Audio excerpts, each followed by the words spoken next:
Hello, I'm George, physiotherapist and pain coach, and today I'm going to be talking about something which is relevant for most people with persistent pain, and that's something called the boom-bust cycle.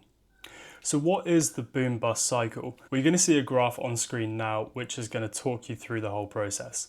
So you can see down below that we've got time on the bottom, and then you can see we've got activity levels, and we've got overdoing it at the top and underdoing it down the bottom. Now, for most people, when they feel better with persistent pain, they might wake up, they might have less pain generally, they try to take advantage of that, which makes complete sense. You might have a to-do list, you might have to, you might have had stuff which you've put off for a while because you haven't been feeling so good. So it's natural on those days to go, right, okay, let's get those things done. And that gives people a real sense of achievement. But you can see here from this first line that it's quite easy to overdo things. And when you do go over that overdoing it line, this can lead to a pain flare up.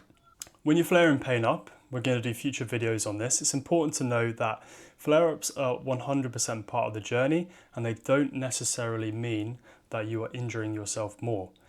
But once a pain flare-up happens, you're going to have to recover from that.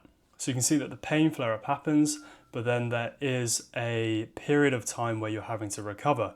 And that period of time where you're having to recover, you are doing a lot less. And so you can see then, once you've recovered, that process can happen again.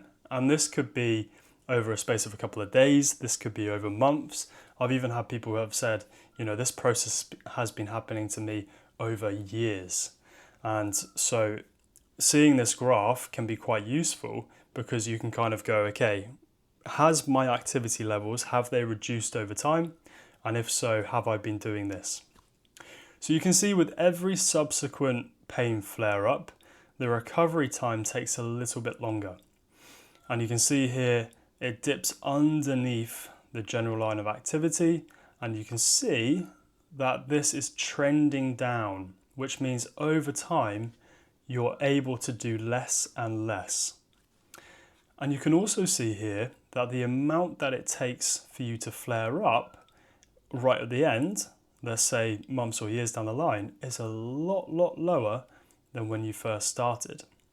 And this is essentially where your nervous system is learning to protect you more. Something that's also not talked about in this process is what happens to your sense of self with this. Now, a big thing that my patients talk to me about is a drop in confidence every time this happens. So they might be feeling good, they might have, put off all of these activities that they wanted to do. So when they feel good, they do them, but they do too much and it overwhelms their nervous system. And then after that, they get a big drop in confidence because they are thinking, well, I was able to do this yesterday, but look at me today, I'm in bed and I can't even move. What is my system doing?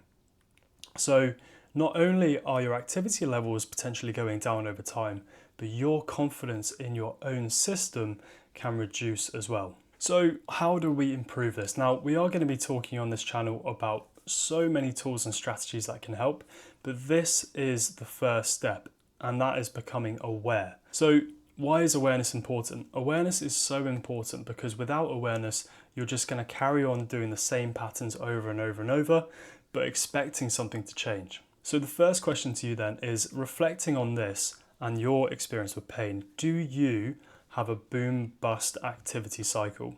And if yes, then great, because we can then make changes which then can help to improve that over time. And the first change that should be made is consistency.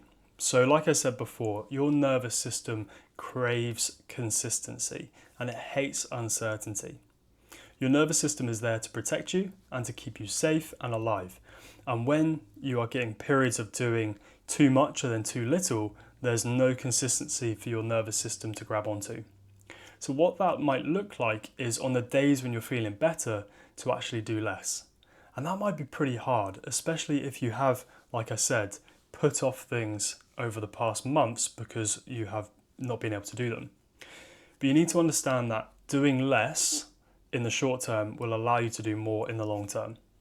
So it might be, for example, if I have washing to do, I might split that washing up into 2 loads, which is much more manageable for me. And if you're someone who is at go-getter kind of type A energy, then you need to make sure that you're being kind to yourself and saying, look, even though I feel good, I'm not going to carry on. And that's actually going to help me long term. So like I said, we're going to talk through the intricacies of pacing in the future. It's not as complex as people think. It's very, very simple. But the first thing that you need to do is become aware of whether you're doing this pattern or not. So if you found this video helpful, make sure to share it with someone else that you think it would help. And if you're not subscribed, please subscribe down below. We're going to be posting loads more on this channel to help you heal from chronic pain.